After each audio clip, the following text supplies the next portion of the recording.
Well, as you know, this is the last lecture of the series. But there will be another series. Oh, there will be another series in the fall, yes. Yes. But, well, no, I would actually like to have a short series between now and then, over the summer. So we'll talk that over afterwards. Right. Right.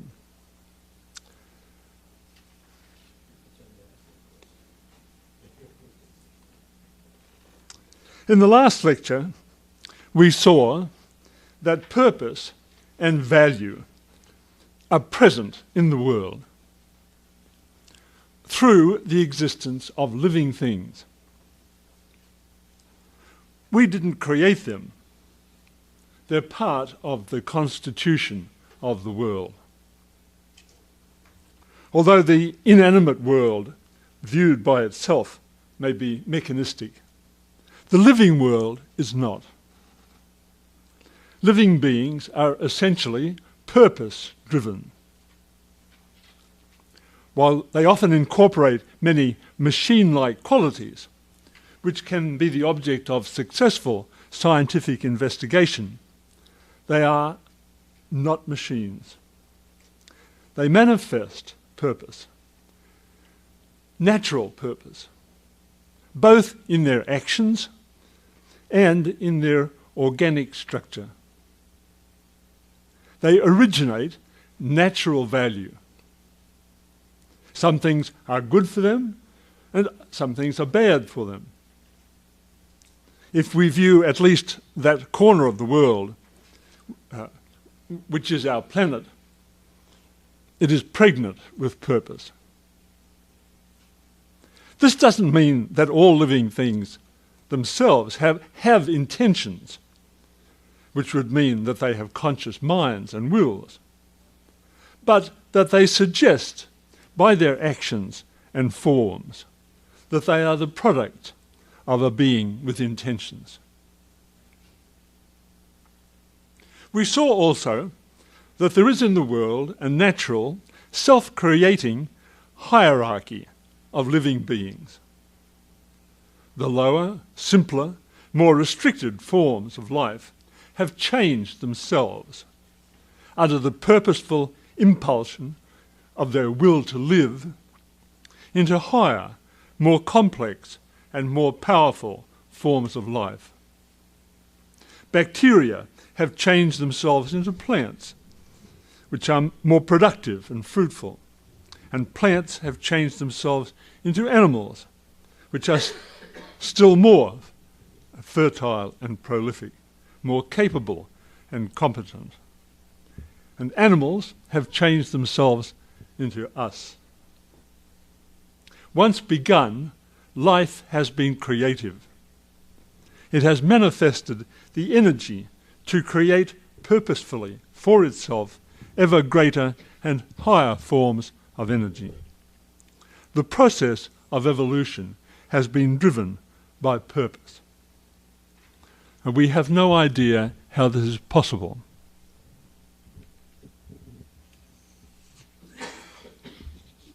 Now, tonight we wish to ask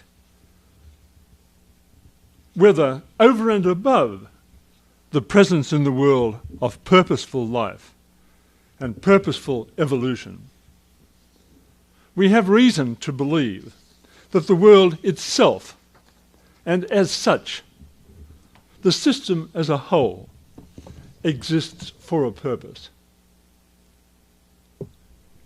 For several centuries since the rise of modern science, Western civilization has been dominated by what has been called the philosophy of the absurd.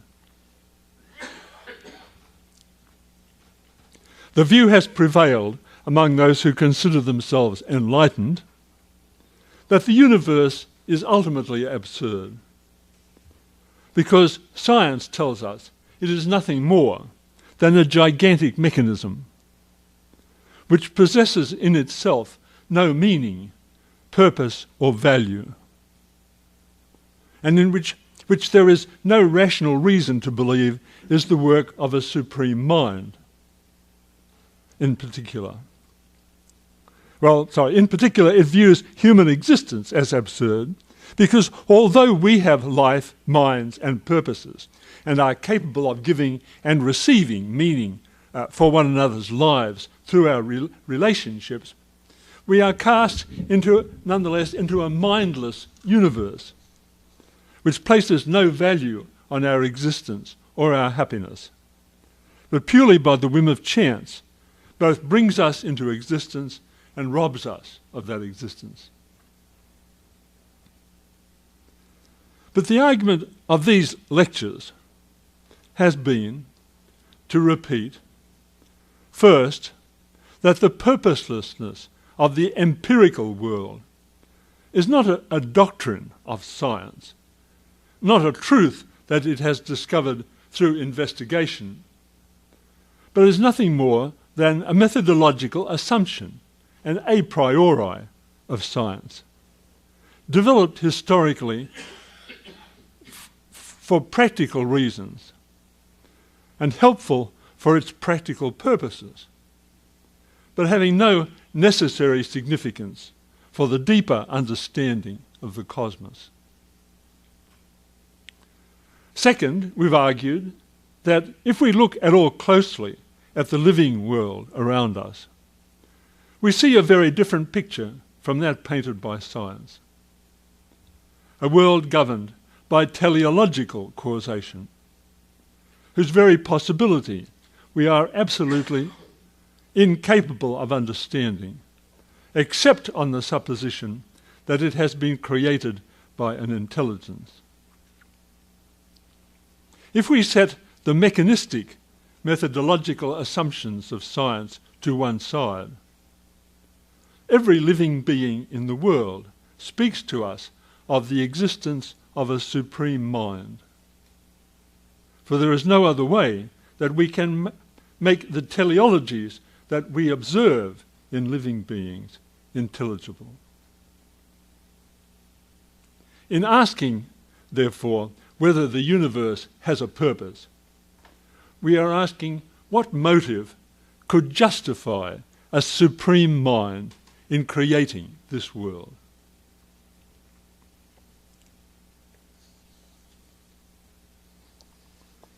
And one candidate for this motive has historically been the happiness of creatures.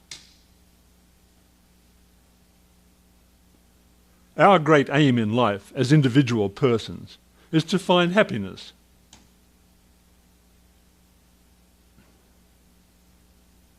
And so we easily believe that if the world existed to provide us with happiness, it would be sufficiently justified. But if the purpose for which the world exists is to make the living creatures it contains, and especially its human inhabitants, happy, it can only be considered a dismal failure. That's all too obvious. On the other hand, there are reasons to doubt that happiness could possibly play such a decisive role in the universe. For happiness is not something objective, but subjective. Happiness is relative to the individual.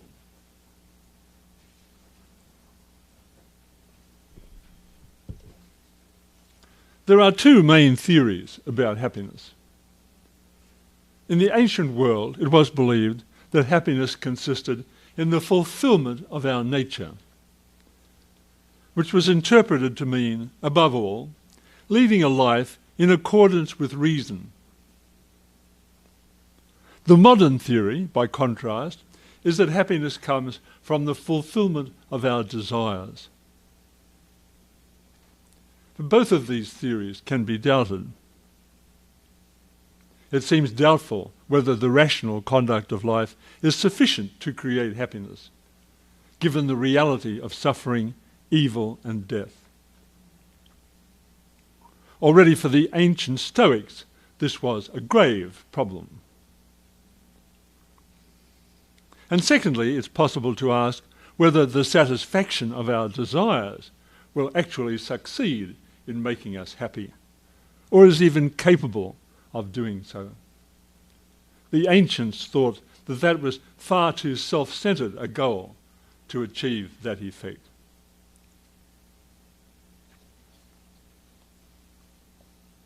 Led by these considerations, I'd like to invite you to think in a different direction from the traditional focus on happiness. I'd like to suggest that we focus instead on the idea of goodness. Goodness, as you will have heard in these lectures earlier, is a teleological concept. To be good is to be worth having as a goal or purpose. And every purpose is regarded by the agent striving for it as good. We have observed several times that goodness occurs only in relation to living beings. For an inanimate being, nothing can be either good or bad. But as soon as a living being arrives on the scene, the idea of goodness arises. Because, to repeat what I said a moment ago, some things would be good for it and other things bad. The very idea of goodness, then, properly understood, gives the lie to mechanicism and the philosophy of the absurd. Our question about the purpose of the world is therefore necessarily a question about goodness, since only a perceived good can be a purpose. The purpose of the world must be something that is sufficiently good in the eyes of a supreme mind that it makes the existence of the universe worthwhile.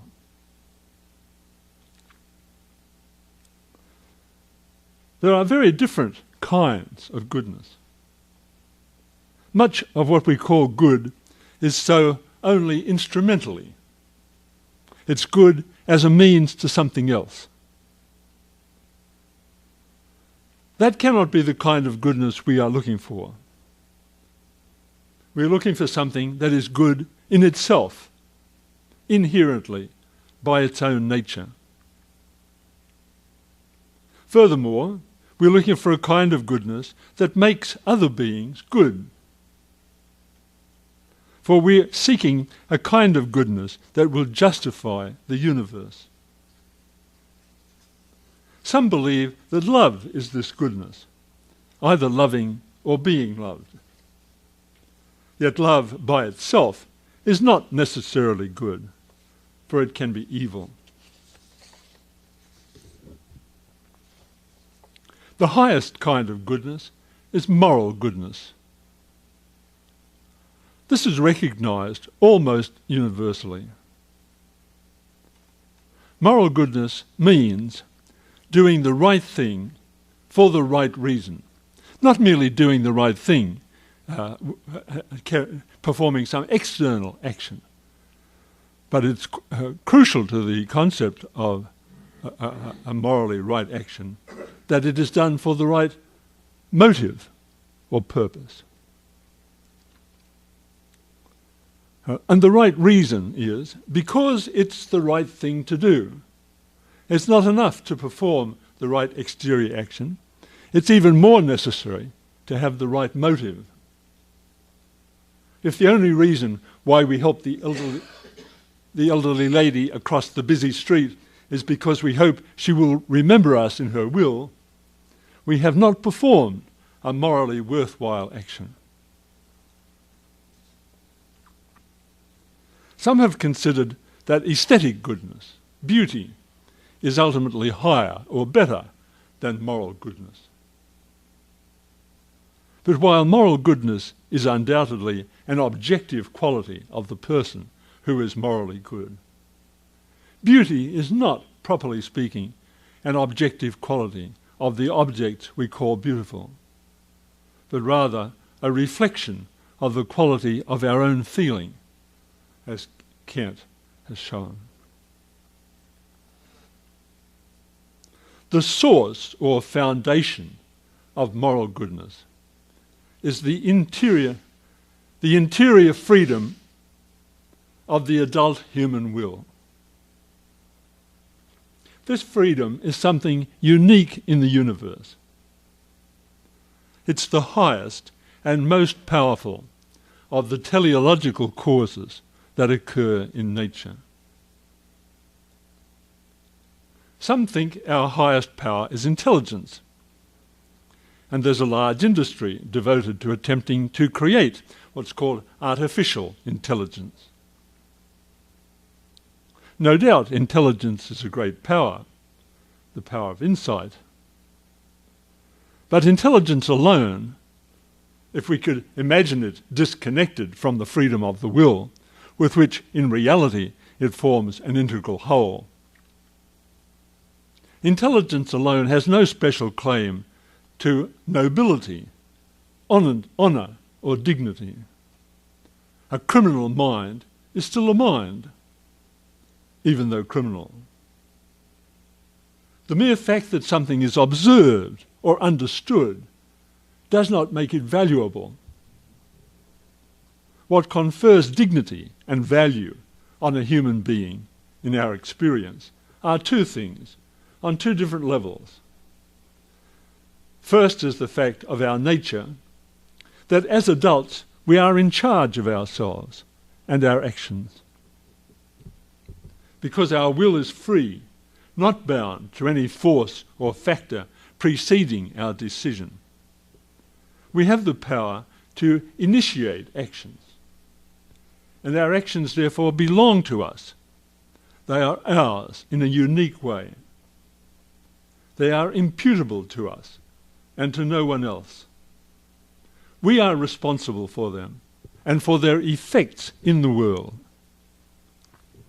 And we are therefore accountable for them to others. This is the source of our dignity as human beings. The second source of our dignity is the quality of those actions that we perform. We rightly respect people who achieve something worthwhile.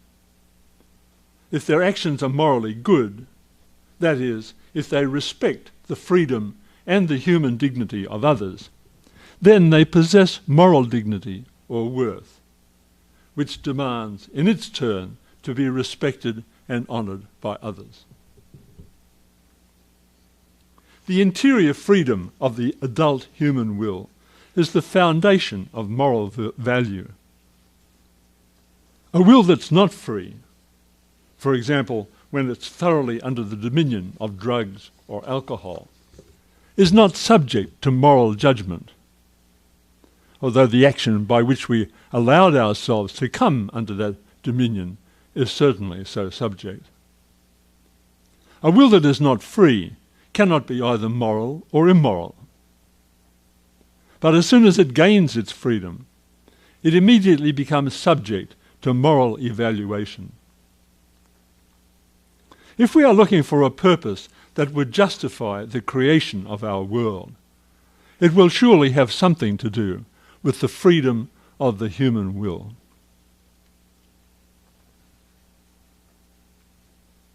There are different levels of moral goodness. There is first the simple goodness of not being morally bad. This is not nothing, because it means that the action is in accordance with the moral law.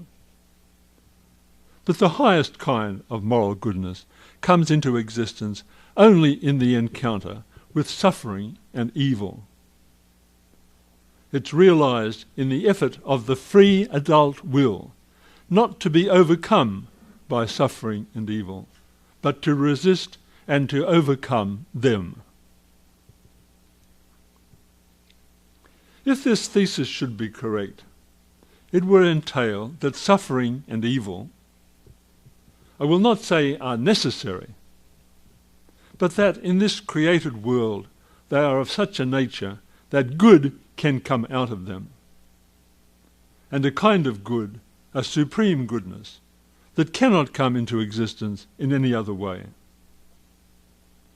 We see here why happiness cannot be what justifies and redeems the world. It can be formulated in the question, would we want a life that was nothing but happy? For the highest qualities of human beings are moral qualities, and the highest moral virtues only come into play when they are faced with difficulty and hardship in the confrontation with suffering and evil. A life without hardship would also be one without heroism. Moral goodness is a higher and greater value than happiness. We are not made to be happy. We are made to be good. And I might add, such goodness or such happiness as we can achieve will be a consequence of goodness. So a world whose existence is justified in this way by the creation of moral goodness can only be considered the product of a supreme mind and a supremely good and moral mind. The next time you do a kind act, remember that you are justifying the existence of the universe.